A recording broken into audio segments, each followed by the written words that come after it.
Dr. Scheinberg, welcome to the HemOnc Pulse and Blood Cancers today. Really pleasure to be with you. It's a great meeting, crowded, a lot of people from all over the world at the American Society of Hematology.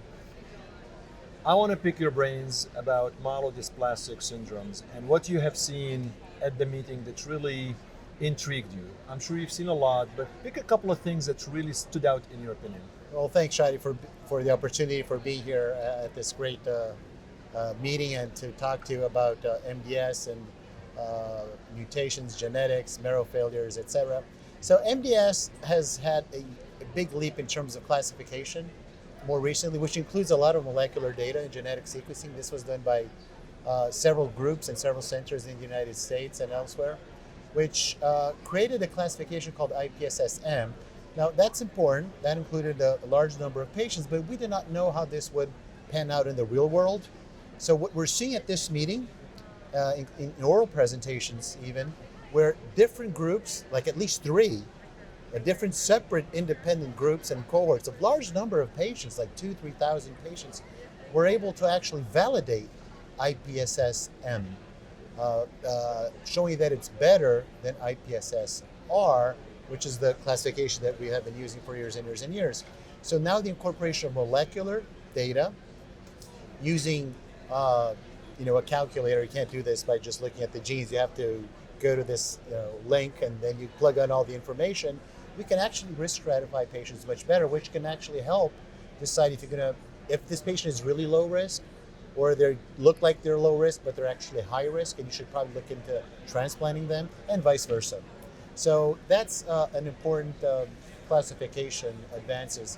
And obviously we're seeing more data on immune checkpoint inhibitors, not the classical ones, anti-TIM3, which actually didn't show as good of a result as we would anticipate in combination with azacitidine, but there are others like anti-CD47, which are showing some promising data in TP53 mutant clones.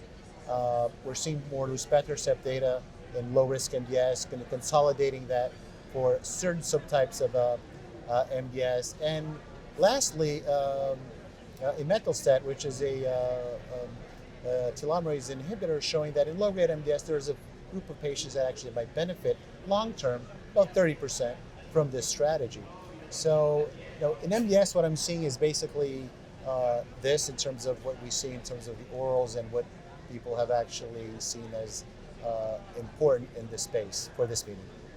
So with IPSS-M, Right. which is the molecular way of Right. doing this, how are folks in the community doing this? Are they sending the marrow for NGS? Are they checking for specific cytogenetics? Yeah. Like what type of test do you recommend for general oncologists when they have an MDS patient? You have to have a certain set of genes in order to be able to apply the IPSS-M. So your panel has to include at least the genes that are incorporated into the IPSS-M, which most myeloid panel genes do include. So you have to plug them into the model. I think the main concern here was, Chadi, that the overinterpretation and the underinterpretation of these genetic defects in the context of MDS or in the context of marrow failure even, the fact that you find something doesn't mean that means something. Now, we intuitively think that means something because we found it, but that's not necessarily true, at least in isolation. I mean, if you have the context in which you find something in combination, for example, with a group of genes in the proper setting, in marrow failure or in MDS, then we're learning that might have value. The problem is that we didn't know that before, except for like TP53 biallelic gene mutations, right? Certain really high risk isolated gene mutants, those clearly were associated with bad outcomes irrespective of other mutations. But if you're looking at some other genes in isolation, they didn't necessarily mean that you would have a bad outcome for this patient. So that is something that is important for MDS and other correlative disorders like in marrow failure syndromes, which is even more trickier. You mentioned something that's really important, and you talked about sometimes when you find something, it doesn't mean it means anything clinically. Because the more you look, you're going to find certain things that may be clinically insignificant, and that is a perfect segue for me to ask you about clonal hematopoiesis. Yeah.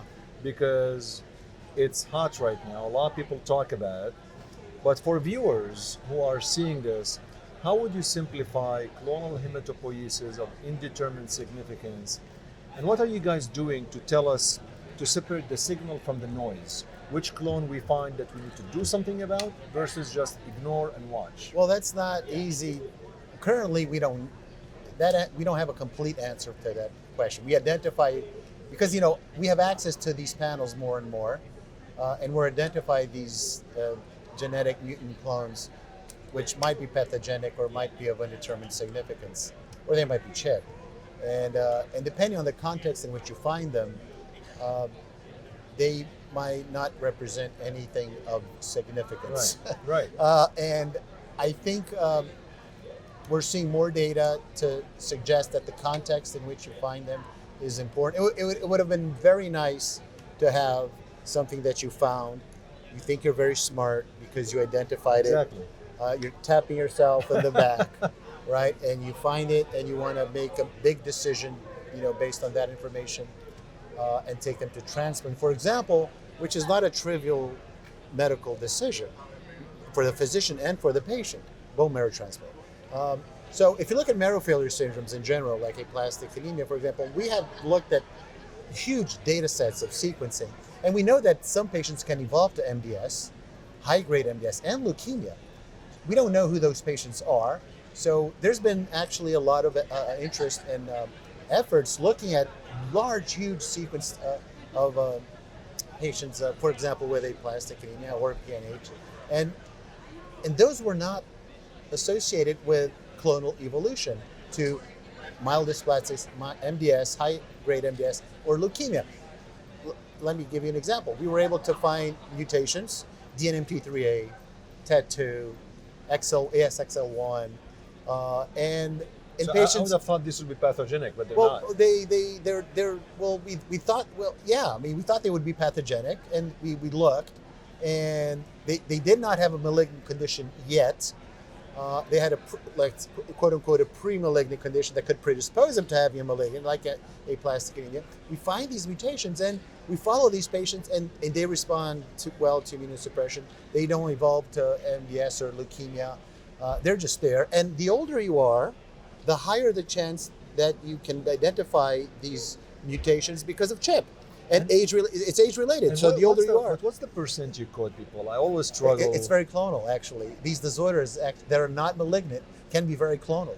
Wow. Yeah, so you can have a benign, quote unquote, benign disease that has very clonal hematopoiesis, like a lot, like 50% of it is clonal, but that doesn't mean that this person is going to evolve into something bad. So clonal hematopoiesis is far more common in health and in disease than we anticipated. Now, the intuition is that you should look at this patient and say, look, something's bad is going to happen to you, but that's not happening to all patients. So I'm concerned that is being overinterpreted in the clinic, because the more you learn about it, the more you study, and the more you look into it, the more cautious you become about interpreting them. But people who are actually the tough piece in my mind, I'm thinking, if you overinterpret it, you are going to overtreat some patients. Absolutely. And then the other piece is from a patient perspective. It's not easy. Like you're telling somebody, I detected this clone. I feel fine. My counts are not too Yeah. bad, but because of this one finding, we're gonna have to take you. You're 64. Because the median age of these patients tend to be Right. In aplastic anemia tend to be younger, but in MDS they tend to be older. And I have had patients come to me because they were told that by other physicians. They were very skeptical, and I said, I'm glad you were skeptical, because I don't think you should go to transplant based on this information alone. You should be followed. Now, if things were to change, if we were to repeat a marrow in a year or so, and we started seeing changes, then. So Phil, but why? 10 years ago, I did not hear the term. I don't remember hearing the term CHIP. Like it wasn't even something I. What was the rate limiting thing when we started really knowing about this? Yeah, so it was a publication in Blood a number of years ago where that was described. And in the beginning it was a little bit confusing because there were different names for it. There was CHIP, there was ARCH, age-related clonal hematopoiesis, there was CHIP, clonal hematopoiesis potential. I mean, so people call it different things. Obviously, a little bit from MGUS, undetermined significance, and indeterminate potential. So there are names to classify that. We don't know what they mean. So I think the names are very, they talk for themselves. But, when you look at serially, right? Okay, diagnosis we don't know. But what about at 6 months and what about at 24 months? So we have seen actually data today, actually. I went to some sessions looking at in marrow failure syndromes, looking at genetic mutant clones appearing at 6 and at 24 months. So if we don't know at baseline, what about later? What about afterwards? After they were treated with immunosuppression or after they got some kind of therapy? Again, at 6, we still cannot predict, even at 24 months.